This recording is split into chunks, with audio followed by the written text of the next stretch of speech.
Bona tarda, benvingudes, benvinguts al webinar Coneix la perspectiva de l'importador d'aliments nord-americà. Avui, la veritat, amb unes hores una mica diferents a les hores habituals.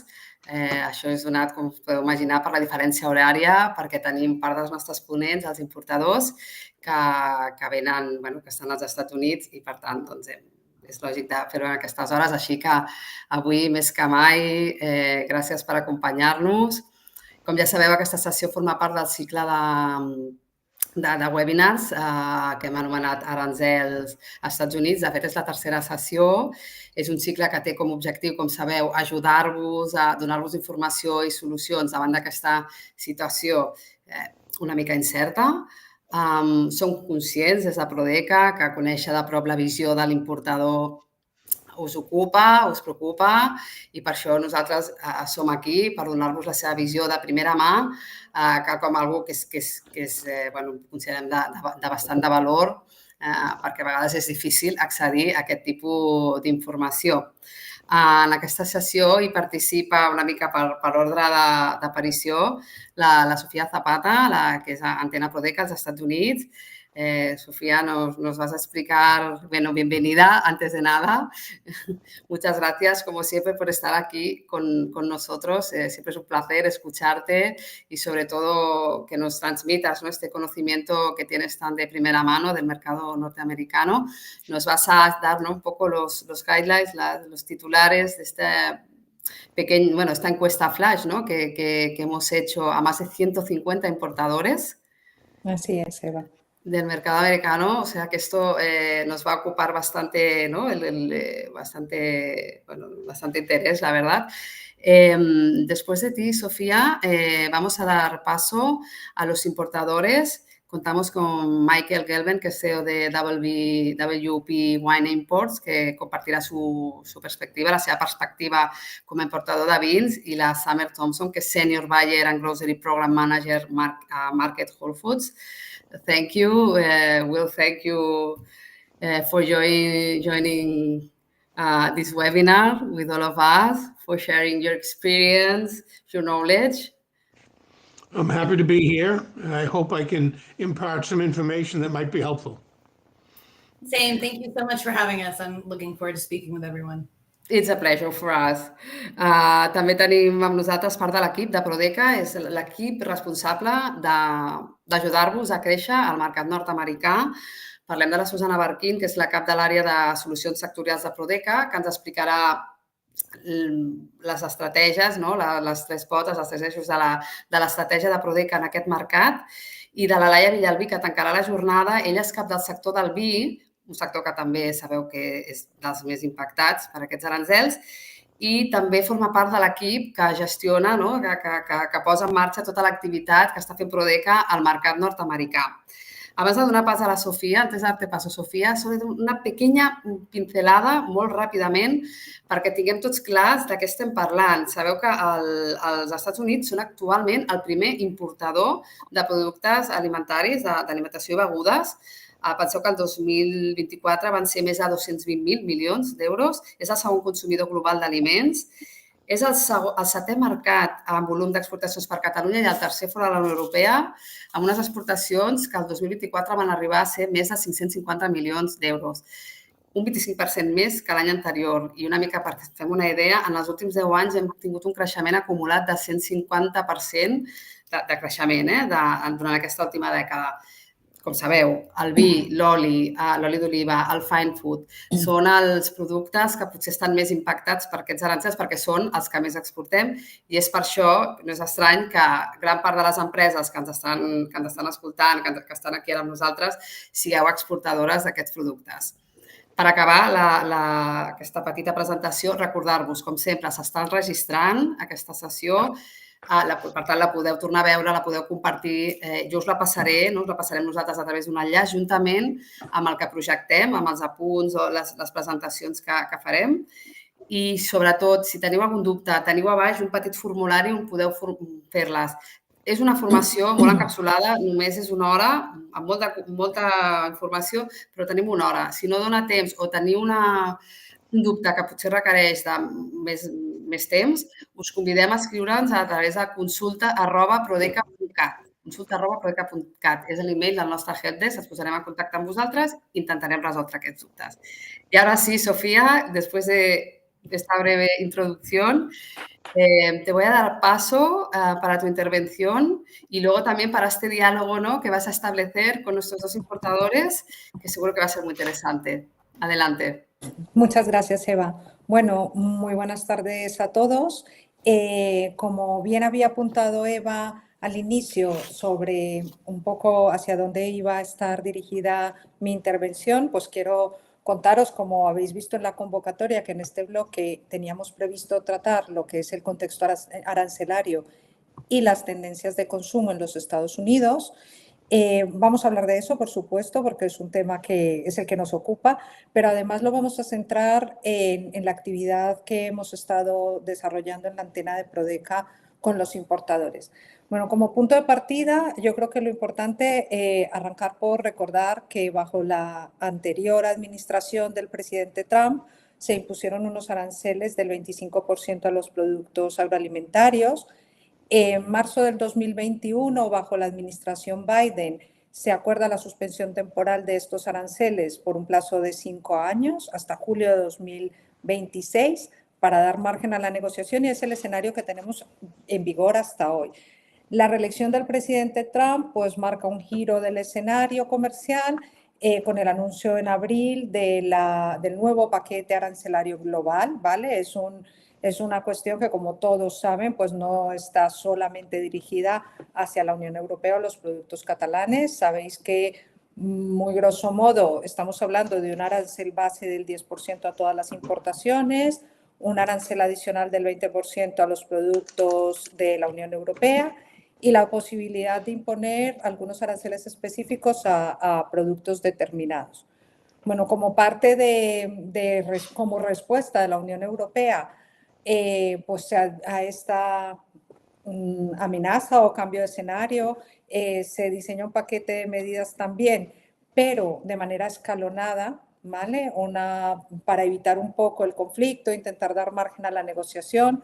Se proponía una primera fase de aranceles del 25%, que iban a estar dirigidos hacia hortalizas, frutas, legumbres, productos industriales. Una segunda fase que preveía un arancel de otro 25% a nuevos productos, donde se incluían huevos, carne de ave, carne de bovino, aceites vegetales, galletas, azúcar, cítricos, y una tercera fase a partir de diciembre del 2025, en la que se preveía imponer aranceles a productos derivados de la soja y de la almendra. Actualmente, como ustedes saben, estamos en una fase de negociación, hay una suspensión de la aplicación de estos aranceles y este periodo pues finaliza a principios de julio del 2025. Pues tras estos anuncios entramos en lo que se conoce como un contexto de crisis arancelaria, tanto para la Comisión Europea como para instituciones, asociaciones, pues se ha expresado públicamente la preocupación.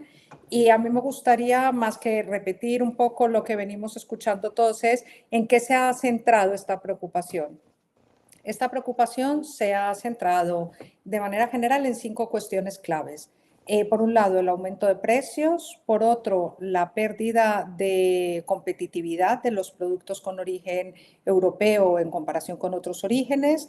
La limitación que tienen las empresas para diversificar mercados cuando Estados Unidos es un mercado que tiene un impacto significativo en su cifra de exportación. Y también la falta de certidumbre para definir estas estrategias, ¿no? Para abordar un poco ese contexto arancelario, como les comentaba, desde la antena de Prodeca en los Estados Unidos, pues hemos querido aportar datos reales y que complementen un poco estos análisis institucionales y que les ayude a ustedes como empresas a evaluar un poco este nuevo contexto. Y con este objetivo, pues lanzamos una encuesta a la base de importadores con los que trabajamos desde la antena. En total recibimos más de 150 respuestas y el objetivo de esta encuesta lo que quería era pues presentarnos un poco 4 bloques, ¿no? 4 bloques sobre los que centramos la consulta. En primer lugar, definir cuál era la actividad importadora. En segundo lugar, ver el nivel de conocimiento y de preocupación que tienen también los importadores, porque esto también impacta de manera directa en su negocio. Y por último, el impacto, las acciones de respuesta que se puedan tener previstas. Cuando hablamos un poco de la actividad importadora, pues vemos que yo creo que es una base muy profesional. Hablamos de que el 93.5% de los encuestados son importadores habituales de productos agroalimentarios europeos, muchos con origen España o incluso origen Cataluña, y el 6.5% restante lo hace de forma ocasional.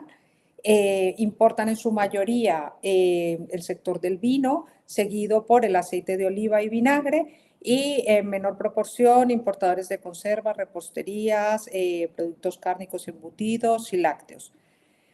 Hablamos entonces de unas empresas activas con un perfil claramente especializado en productos de valor añadido. Y cuando vamos hacia lo que es la percepción que pueden tener estas empresas sobre los aranceles, vemos que los datos son contundentes. El 100% de los encuestados afirma tener un conocimiento alto sobre las medidas arancelarias. No estamos ante una amenaza abstracta o desconocida, sino que es una amenaza que todos seguimos muy de cerca.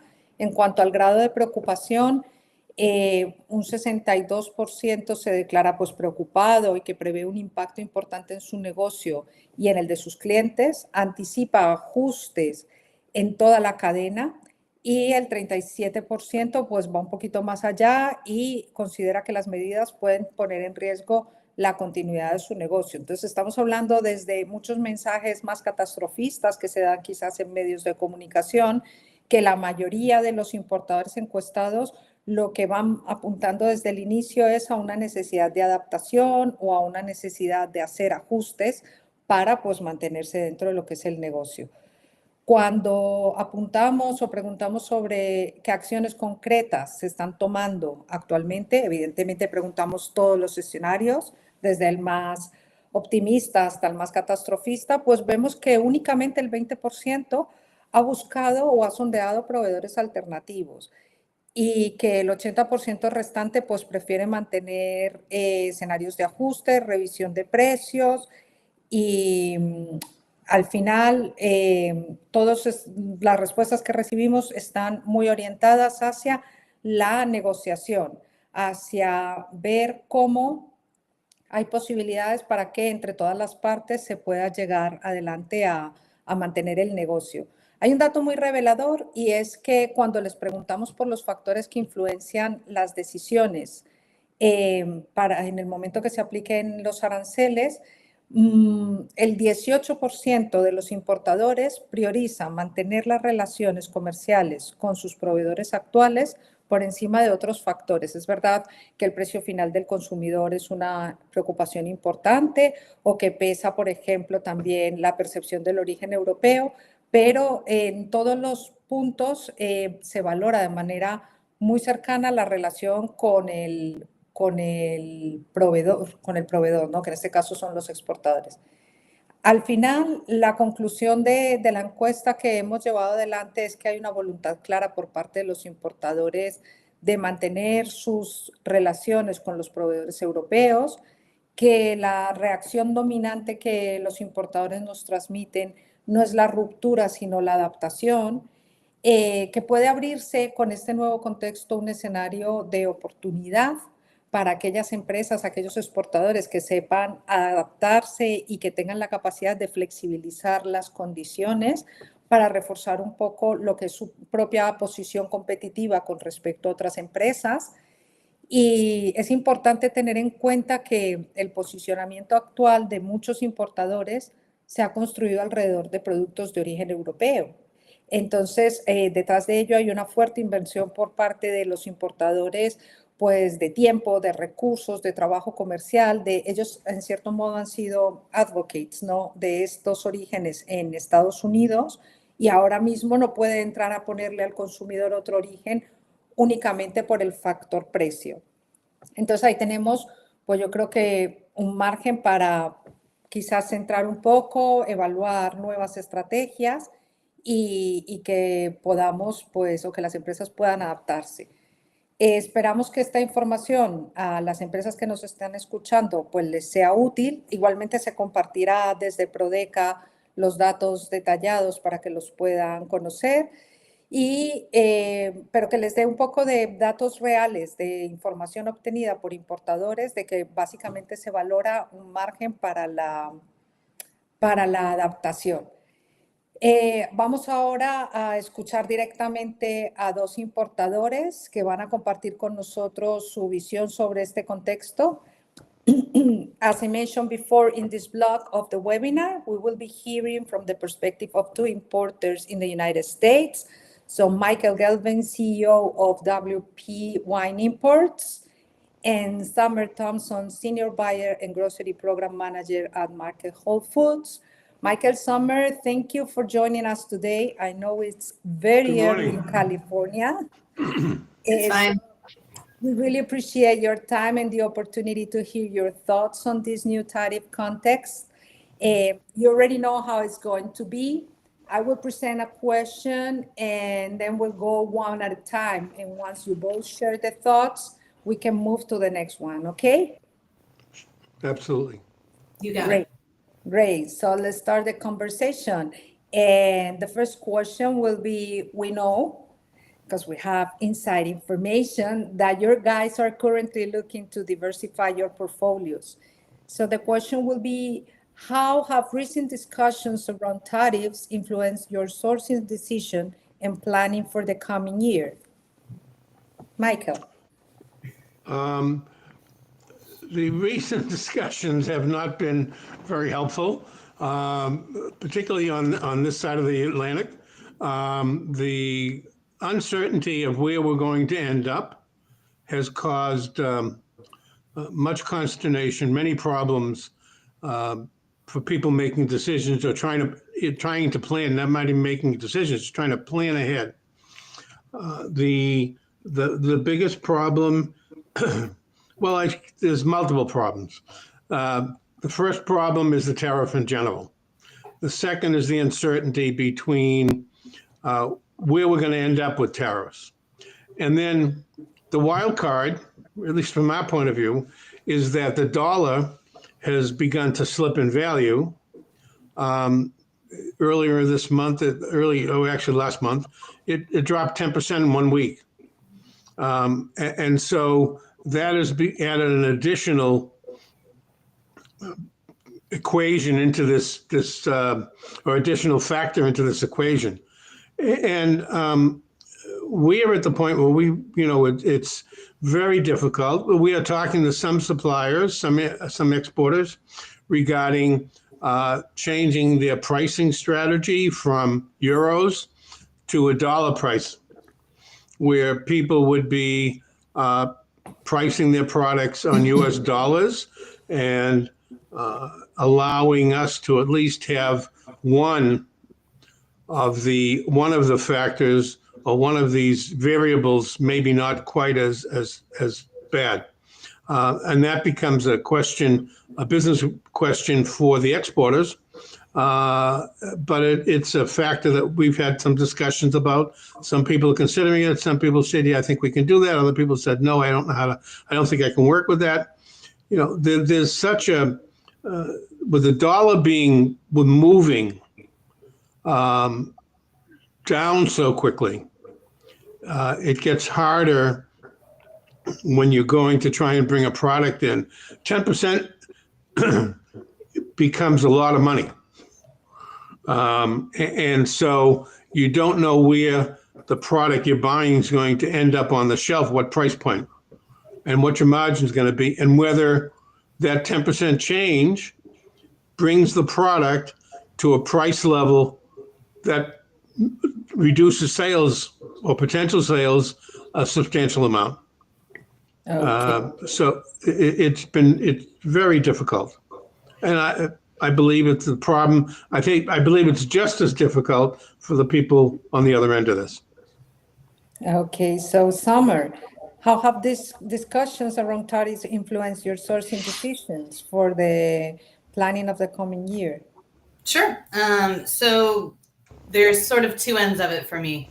We have an existing import program that we're trying to sustain, and then we're also trying to expand it, which I do think sounds maybe counterintuitive, but to me, it's not. I'm very lucky. I have an audience and a consumer that is very much so looking maybe less at price point and more at trust in us and our taste level here at Market Hall Foods. We're very, very lucky to have that. But let's see. So things I'm looking for are similar. I'm asking some people to do guaranteed pricing so that we can keep prices to at least what they are for the next year, especially during fourth quarter when we do a ton of business. Again, if we can control that factor, then the rest of it we can figure out. There's a few folks I'm working with currently that I'm also trying to figure out. Maybe the producer is absorbing some of the 10% tariff than we are, and then the consumer does. In that strategy, the sort of overall tariff is split, and the end consumer might see a little bit less of it theoretically for us. And then in terms of growth and what we're looking for products that have a margin that is scalable, right? Something that we can bring in that might still hold value over the next year or have a lot of perceived value, so that when prices, if and when they do go up, they go up. Also, to be a little bit optimistic, I do think that even today they're theoretically voting on the tariffs. I'm hoping that there is some sort of state level protection, especially in California. I know that's not everywhere, but there is a chance that states could potentially go back to sort of disagreeing with the tariffs, or it's on them to negate what the federal government is saying. It is a possibility. So with that, in the next 90 days or at the end of the 90 days, within this 90 days, I'm also trying to import as much as possible. So I can't do that for everything, especially new product necessarily, but with existing accounts, it just makes sense to forecast further out than I usually do. I usually do a quarterly forecast. Right now, I'm just trying to make it through the end of the year. That will just hopefully negate anybody's initial, sticker shock, but there will be a time when we do have to raise prices. I mean, it's already happening. It's been happening regardless since COVID anyway, because of supply chain issues and so many other factors. So it'll continue. I would say that the thing that we're looking for most in general, when we're talking about bringing on new products, is also having them be ready to scale. So that includes HACCP and FSMA certification, getting everything in order so that when it does come through, it's not going to get hit with customs and then take longer in the port, and then we have to add more money onto it. So yeah, that's kind of our plan right now, is just to see, for us, different products hold different sort of perceived value, right? Vinegar, olive oil, honey, those are always going to be products that people will pay more for. So there's maybe less of a concern there because the price point is already high. Consumers will expect to keep paying high prices, especially from places like Spain. Whereas there's other categories snacks maybe, or beverages, where it might be time to look at also onboarding some of those products to make our freight better, right? To offset the cost of freight. So there's so many different ways we can tackle this. And I think it will ultimately be a shared burden between us, the consumer, and producers, unfortunately. Thank you. You both mentioned some things that I think are very important. The first thing that I see is a big difference between some positions, because I think you guys work with different products. So you mentioned margin that is scalable and perceived value. Mm-hmm. And I think those two factors maybe can be very, very rooted with the food industry, but in the global scenario, maybe wines have some competitors that will face less pressure regarding tariffs that can also have a margin scalable and a perceived value. So I believe maybe that's where it can be a little bit more tricky for the wine sector, right, Michael? Absolutely. It can be. One of the problems in the wine sector in the U.S. right now is that coming off of COVID, we have really had an adjustment to the market. And the adjustment has caused some softening, general softening across the marketplace, not just on all wines, domestic and wines coming in from Europe. So we have a general softening, and then we have this unknown piece that we have 90 days at 10%, and then we've got who knows what. And the who knows what is what the real problem is, because with the softening in the market in general, everybody's a little reticent to jump in too deeply or too quickly with both feet. So we've got this very, very convoluted marketplace, and it may probably not being affected. Probably being more affected than food is being affected, because there's a question about our total audience in the U.S. in addition to the general unease, retail-wise, market-wise, across the entire country, where people have pulled back, and we're seeing very much a trading down, a lower, people looking at a lower price point and having difficulty at the top of the market or the higher price wines. And we're finding we're at a point now where we have to be cognizant of the fact of what the FOB prices are, what the ex-sellers prices are, much more than we had to be before. Okay. So moving on to the next question. Have you seen any change in consumer perception or demand for European products in light of trade tensions or price shifts? Summer? Well, sorry, what was that? Can you just repeat the end of the question? Have you seen any change in consumer perception or demand for European products in light of trade tensions? This is interesting. I think that at least for us, the last time I've seen sort of purchasing like this from consumers was actually at the beginning of COVID. Right now, people are sort of frantically buying products from Europe, which makes sense. They're essentially sort of going back to not as deep or as intense of a feeling, but people are certainly stockpiling.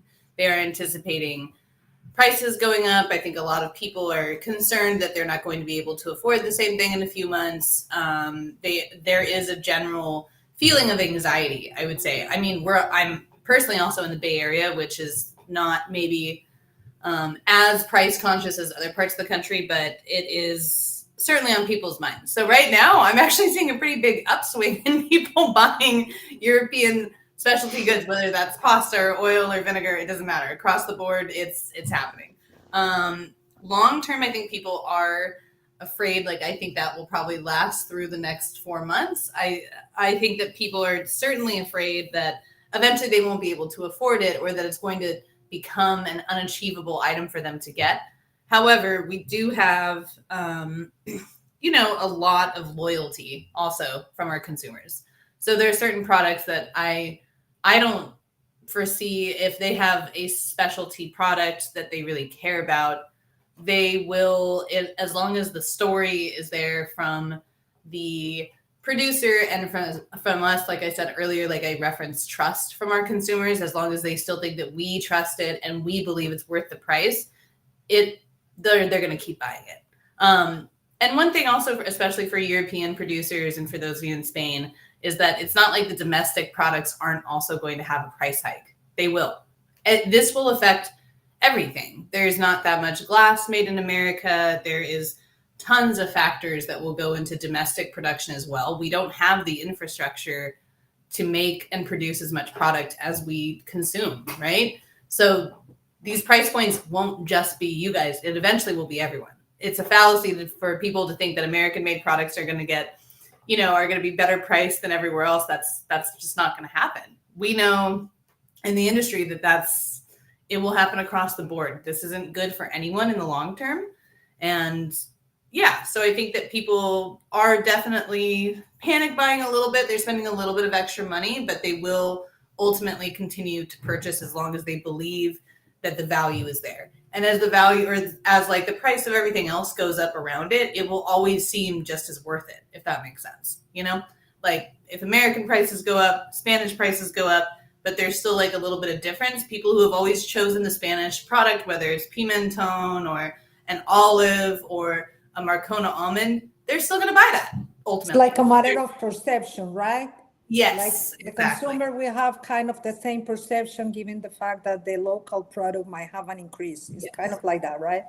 Yes. I mean, honestly, I already see there's a lot of products we carry, especially in categories like olive oil in particular, where California olive oil at this point, if you're doing like a small farm, it's just as expensive as it is from Spain. It's really similar in pricing. So there's already a lot of categories, especially in specialty food, which is what I happen to work in, where those things are sort of already, even to a certain extent.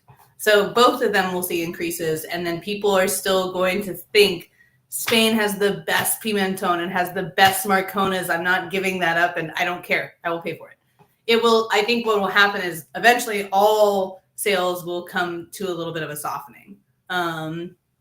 Like Michael was speaking about with wine, that is my guess is what will happen with specialty food. Although, yeah, people still want to lean in and support people they trust and pay for good food, Okay, thank you so much. So, Michael, how's your perspective in this matter? Have you seen any change in consumer perception or demand for European products regarding this tension? And this is really my opinion is purely personal in this part because we haven't had enough time yet to really evaluate that, and we are importers and we work through other distributors that we sell to. So we're waiting. We get feedback, but not on as close a basis as you may get. So I don't think that the perception of the product, the quality of the product, has changed at all. I think the perception is as good as it has been. I mean, it always has been. And the quality of what is coming into us is just the same. And consumers are basically being bombarded by the information and the problem of this is going to cost me more. How much more is it going to cost me? Can I find at some point they're going to look and say, can I find a suitable substitute that I can for less money? And I agree that the American producers, if the imported product goes up in price, the American producers are not going to leave that margin, that difference, to exist at some big level. They're going to take advantage. Pardon me. They're going to take advantage of that price difference, and they're going to try and increase their margin. And what will end up happening overall with this whole tariff situation is that all the prices are going to go up, and there's going to be no. I don't think there's going to be any benefit to anybody personally, but I think it's not a good. It's foolish, but it becomes very difficult for the consumer who's already buffeted by pricing to see all these other prices starting to go up, and we're already hearing it. I was out yesterday and having my car serviced, and I was talking to somebody, and they said, well, at the end of the month, our prices are going up. We're not quite sure yet, but they're going to have tariff pricing starting the end of May, because they're already seeing it in a lot of their parts. So, I mean, we're already seeing people starting to say, well, you know, the 10%, we're going to increase, that 10% doesn't become 10%. 10% becomes part of your landed cost.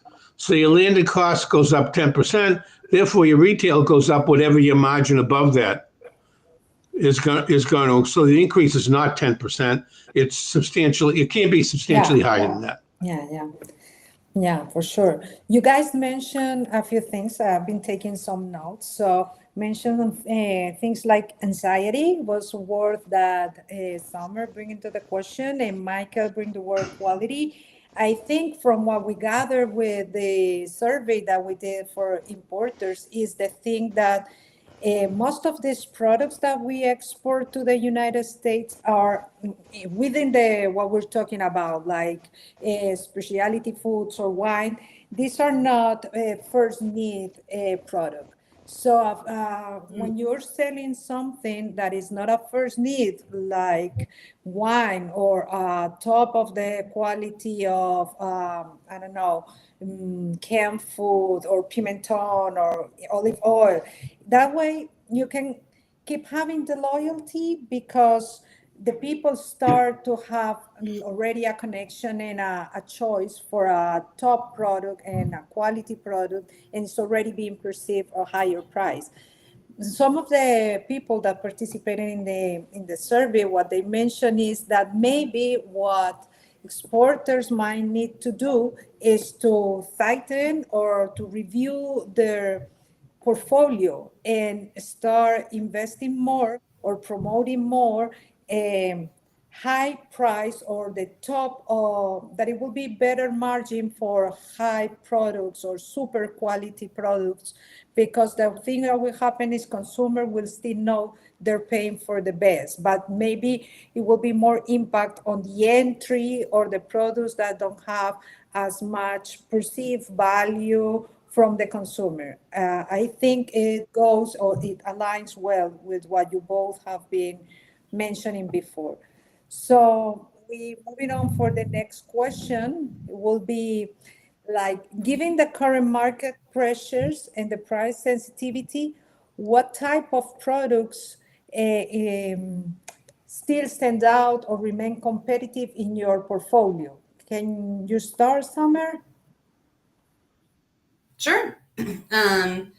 So again, we're a specialty retailer. We are known, I know I brought it up a lot today, but we're sort of known for our olive oil program. So extra virgin olive oil, especially from Spain and Italy, of course. But we happen to have a fondness for Spanish oil over here, as well as conservas. Those are not going anywhere. I have a very large following for tinned fish, and I think those, actually those went through some of the tariffs back in 2017. President Trump's first round of tariffs were affected by that. As well for us, it's interesting, and you're right about talking about like a sort of something that you buy first, but some things that people do buy first are always going to be grains, pasta, flour, that sort of thing, like rice. Even if it is a bomba rice or a paella rice, to them that's still something that is worth splurging on. And people, I don't know, they definitely, when you feel, I think that what I've seen from consumers and while they shop is they still want the luxury to treat themselves, right? They might not, they treat cooking at home as their own form of luxury. And when everything else is so expensive, like getting your car fixed or going out to eat, they try to have the best experience they can at home. We try to really. It was what happened with COVID, that people couldn't be able to go to restaurants, so they want to bring this luxury into a house, and it really and people really got funded into that. Exactly. So I don't think, and that kind of never went away, at least for us, even with areas like confections and chocolate. I also, at the beginning of COVID, I used to say, wow, there are so many people who are terrible, terrible cooks. And 5 years later, I think they're better cooks, right? So they've also gotten used to a little bit better of a product. And also, the one thing that COVID did change was e-commerce and how much we do in terms of e-commerce and how much people have gotten exposed to different kinds of food and wine. And they did that at home with themselves. I think it's going to be one of the last luxuries that people give up. If you can't control the world around you, you certainly want to control your kitchen, your home, and what you put in your body, you know? So that I remain optimistic on those similar categories of like gifts, confections, extra virgin olive oil, honey, grains, pasta, rice, all beans, all legumes, like all of those things that are really pantry staples, people will continue to buy because they also get stretched further, right? You're not using them necessarily every day, but when you do use them, you want them to be nice. You don't want to use the one that is old and dusty from wherever else. You want the best of the best.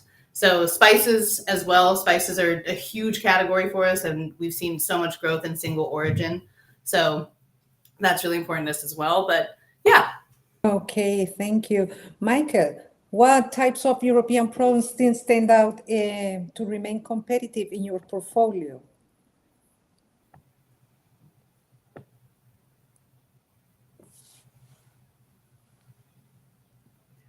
I think your microphone is... Can you hear me? No? Now we can hear you. Oh. Yeah. Okay.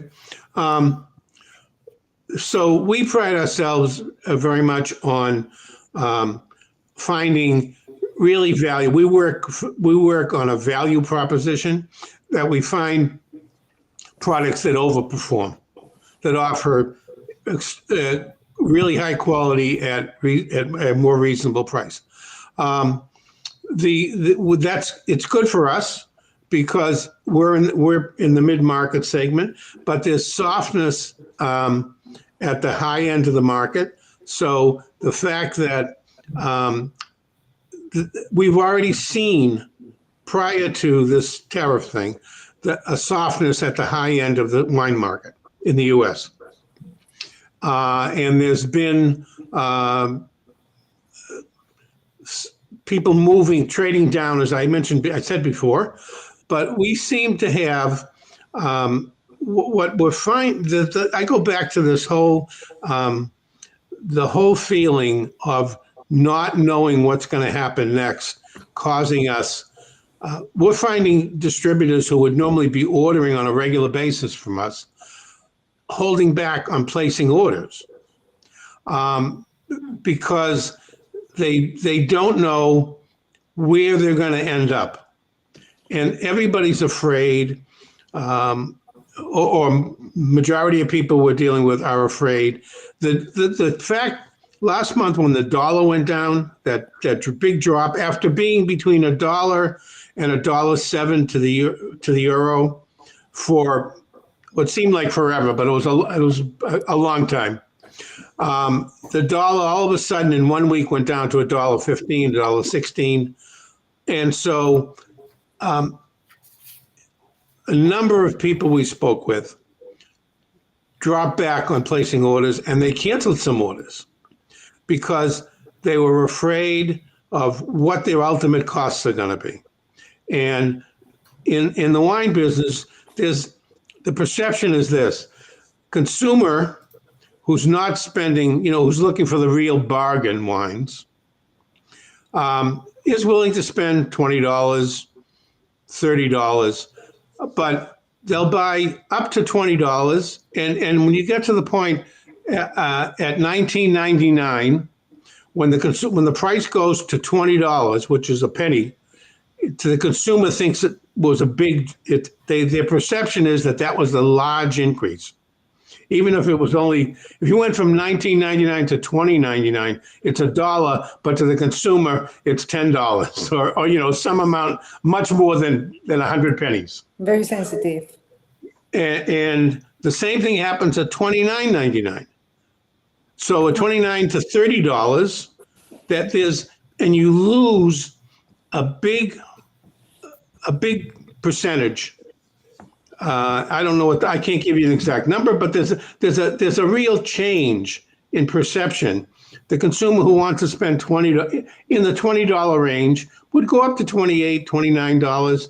When it goes to $30, they all of a sudden hit a resistance level. And when we have products that are at that higher end, at the $19 level, at the $29 level, if you have that increase that takes you to $32 or to $22 or $23, you lose a potential piece of the market. And everybody's afraid that where is that going to be? And so the uncertainty on pricing is the biggest thing we have to deal with. Okay, thank you so much. Thank you all, you both, for joining us today, for sharing your views, your thoughts, your comments regarding these questions. I really have even written down what you mentioned, Summer, because I think it's a powerful concept that if you can control the world around you, you want to control your kitchen. I think we usually try to at least have to find some peace within these uncertain times, and you start with yourself. So I am very happy that we're going to meet soon in your visit to Barcelona, and thank you for joining us. And I give the word to the next part of the webinar that will be by the Prodeca representatives. Thank you both. Thank you. Thank you so much.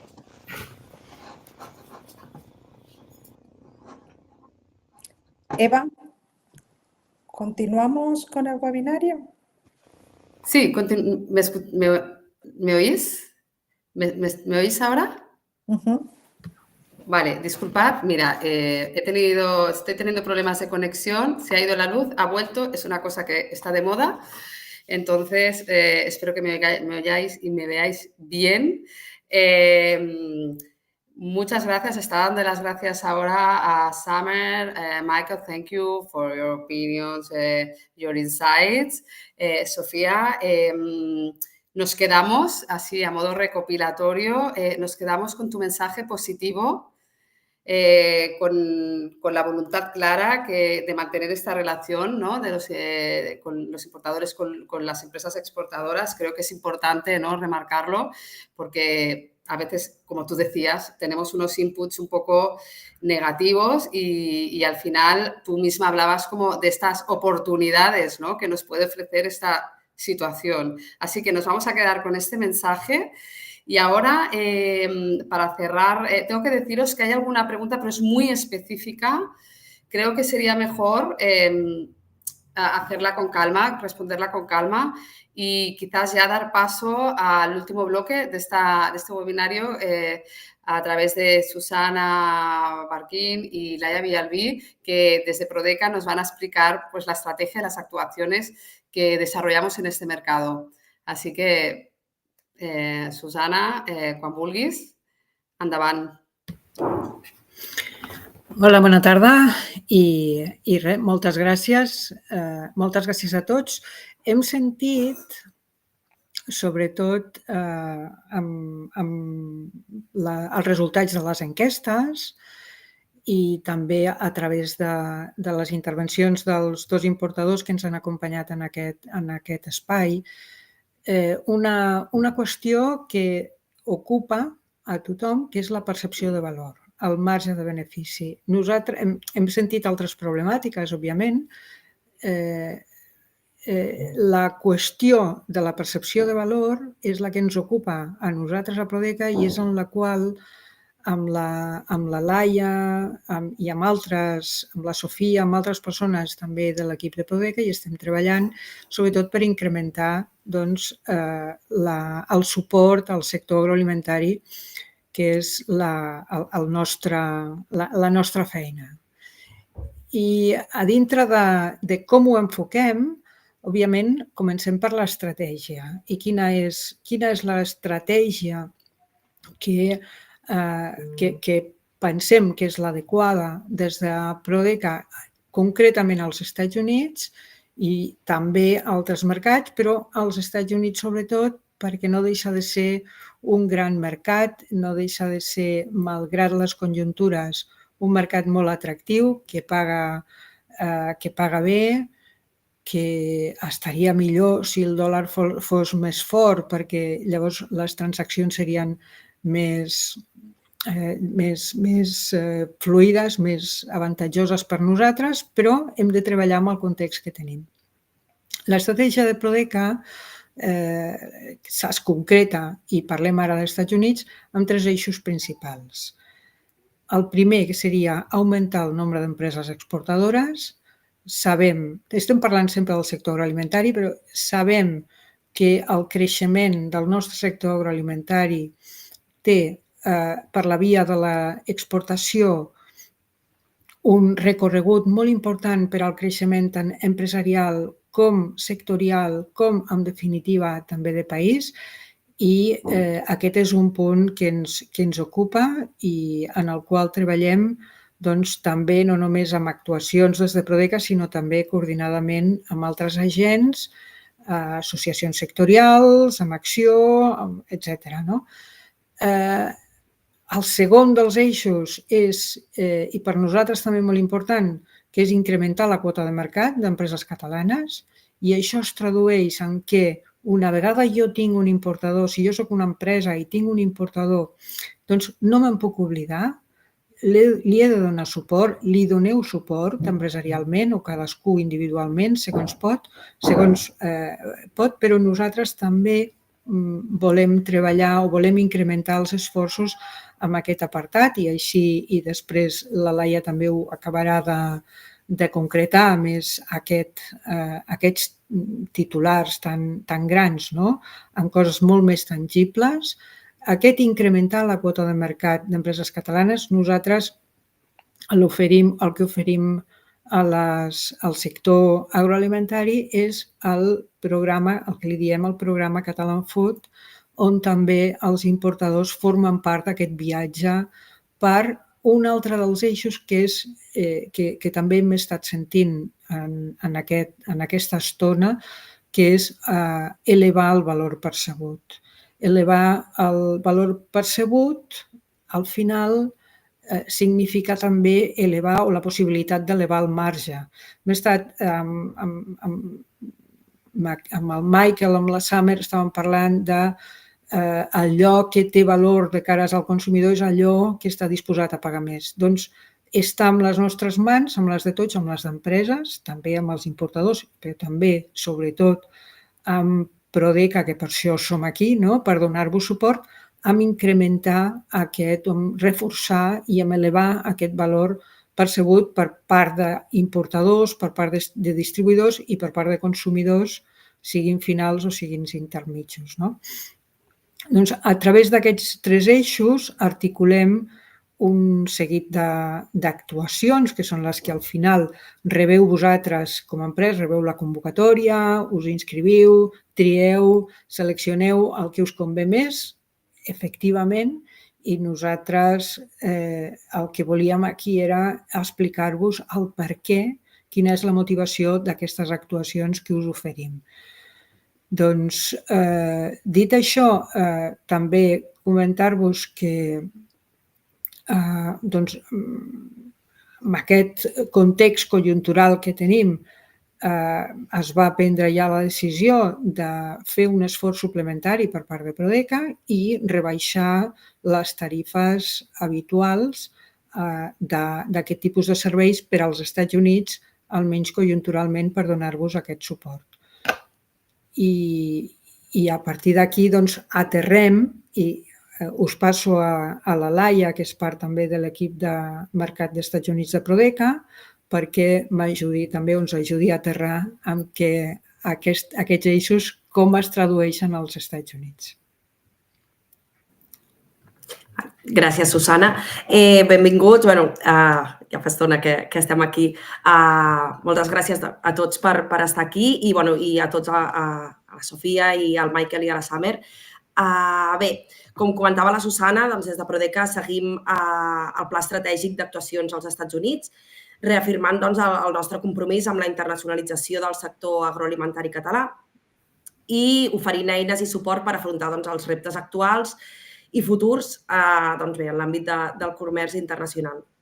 Breument anomenaré una miqueta les actuacions, com deia la Susana, aterrades, que tenim programades pels Estats Units a dia d'avui. Això no vol dir que en sorgeixin de noves, però ara mateix el que tenim al pla... Tenim el programa Catalan Food, com deia la Susana, que neix amb l'objectiu d'elevar el valor percebut. El programa implementa actuacions, com podeu veure en aquesta diapositiva, internacionals de promoció del producte català. A través de show cookings, tastos, promocions en punt de venda i experiències gastronòmiques en diferents mercats estratègics, en aquest cas, doncs, als Estats Units. El que tenim programat a dia d'avui és un programa del Catalan Food Masterclass, que se centra en millorar el posicionament del valor dels productes que ja estan en el mercat. Tenim, i prenem la gastronomia com a eina de promoció de productes catalans. Ja s'ha celebrat, durant el mes d'abril s'han fet 3 masterclass i la propera és Perdoneu, les properes són a Texas i a Califòrnia. Així que bé, estem treballant en el programa de Catalan Food Masterclass i aquest programa realment sí que es va retroalimentant, és a dir, que aquestes són les sessions que tenim tancades a dia d'avui, però sempre anireu rebent convocatòries cada vegada que tinguem més actuacions previstes.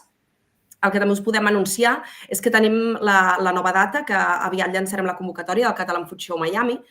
És una fira sectorial organitzada per Prodeca, amb la participació d'importadors de productes catalans. És una fira que celebrarem la segona edició, el 17 de setembre, ja tenim tancada la data. I bé, el programa inclou exposició d'empreses, demostracions de productes, tastos de vins i el que fa el programa, el show, és que integra molt bé tot el que seria l'exposició de producte per part de l'importador amb el que seria el coneixement i a través de demostració de tastos, de masterclass, i és un programa que integra molt bé aquestes dues vessants, tant des de la part de coneixement a la part d'exposició de producte. Després tenim el Catalan Food Christmas Tasting, que ja fa diverses edicions que celebrem, juntament també amb la delegació del govern dels Estats Units. És la tercera edició, diria. Aquest any celebrarem la quarta i, com bé, us volem també anunciar com a novetat que el programa s'ha implementat molt bé, s'ha consolidat molt a Nova York, que és on sempre l'hem celebrat en les darreres edicions, i aquest any, com a diferència, se celebrarà a Texas també. Llavors farem 2 edicions. El que busquem és també diversificar una miqueta. Nova York per nosaltres és una ubicació excel·lent, però també busquem diversificar una miqueta aquestes ubicacions i, sobretot, per exemple, a Texas com a mercat emergent. Aleshores, doncs bé, el Catalan Food Christmas Tasting també està enfocat sobretot a empreses que ja tenen el producte als Estats Units a través de l'importador, però sempre qualsevol actuació de les que fem des de Prodeca és benvingut a productes que volguessin tantejar o introduir-se en el mercat. Passarem a la següent diapositiva. Des de Prodeca també organitzem fires internacionals, com bé sabeu. Des d'aquest any, 2025, hem introduït 2 fires als Estats Units. Feia anys que no anàvem a celebrar fires als Estats Units i vam considerar que era estratègic i que era una necessitat que realment per part vostra rebíem molt. Vam començar aquest mes de març amb la Fira Expo West a Natural Products a Califòrnia. La veritat que és una fira que està agafant molta embranzida, és una fira que està funcionant molt bé, sobretot per productes, enfocada més a productes naturals, a healthy, lifestyle, tot el moviment de productes naturals que hi ha als Estats Units. I per una petició també molt celebrada, participem a la Summer Fancy Food Show, aquest any com a primera edició. També era una demanda que teníem per part de les empreses i bé, ho hem estat treballant amb l'equip molt intensament i finalment aquest any, tot i que es va llançar la convocatòria més tard del que volíem, però ja estem a dintre i esperem que per moltes edicions, com comentava la Susana, a dintre d'aquest paquet d'ajudes i suport, hem pogut, si alguna empresa encara estigués interessada, hem pogut ajustar els preus de participació de la Summer Fancy Food Show, que bé, és d'aquí un mes i mig, més o menys, però bé, encara podria haver-hi una miqueta de lloc. I, per altra banda, el que seria en aquesta diapositiva podeu veure una miqueta el que serien esdeveniments B2B, per dir-ho d'alguna manera, o trobades amb compradors, no? Per una part, les fires internacionals.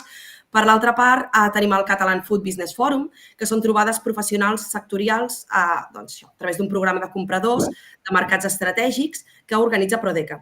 Aquest any se celebra el mes de juny, el 4 i 5 de juny, al Teatre Nacional de Catalunya, i tenim un programa complet amb empreses de diferents sectors. Tenim per separat tenim el programa del Meat Business Forum, el Fine Food i el Wine, on el que creem és unes reunions B2B amb compradors internacionals, en aquest cas de 23 mercats estratègics, i són unes agendes completes, 2 dies d'agendes i trobades per tenir primera presa de contacte amb els compradors i les empreses. Aniríem a la següent diapositiva. Aquí us volíem explicar una miqueta, tot i que molts de vosaltres potser ja ho coneixereu, és el Taste the Difference. És un projecte europeu que tenim en marxa fins al juny del 2026.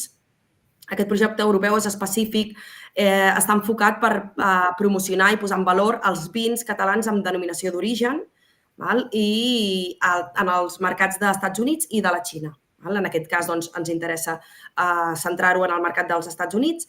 I a les properes actuacions, hi ha un seguit d'actuacions, però ens focalitzarem en les properes. Falta acabar de concretar el que seria l'agenda a partir del mes de setembre. Però ara, properament, que trobareu la Susana i part de l'equip al USA Trade Tasting, que se celebra a Chicago. És la primera vegada que participem en aquesta fira.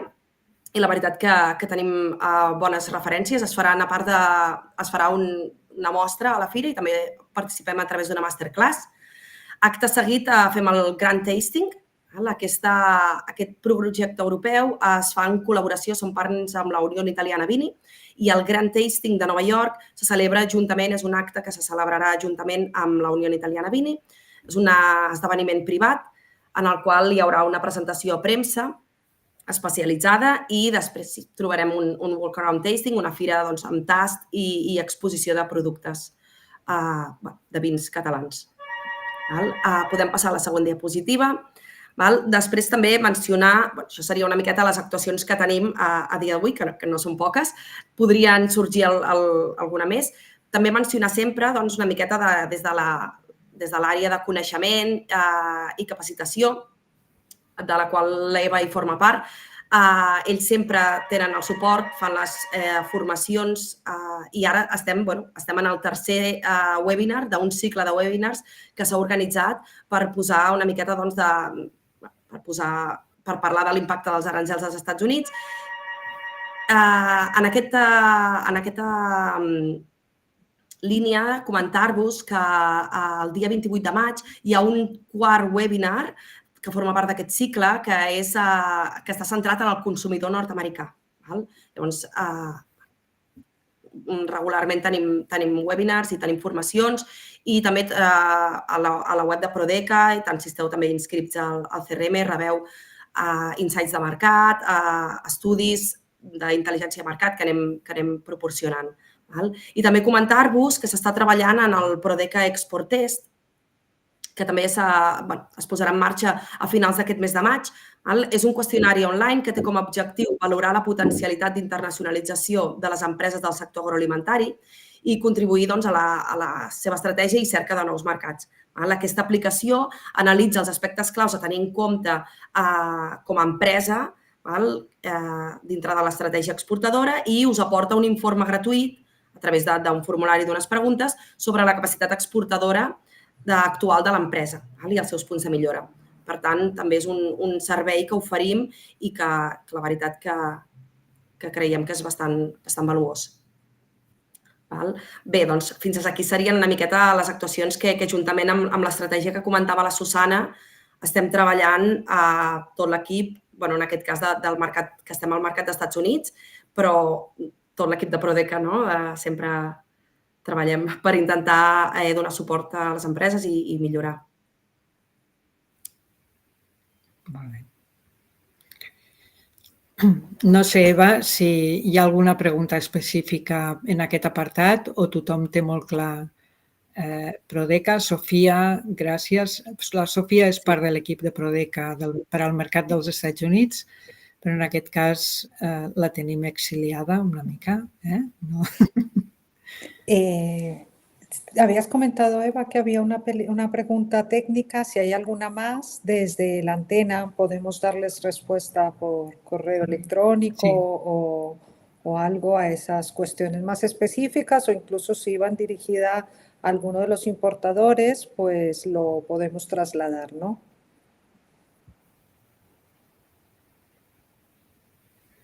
No et sentim, Eva.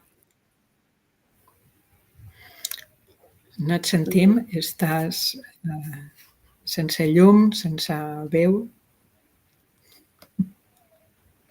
Bé, acomiadem a l'Eva, sí. Ha tingut problemes avui.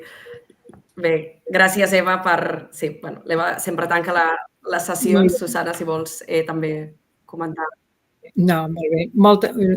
Si heu enviat, sembla que heu enviat alguna pregunta.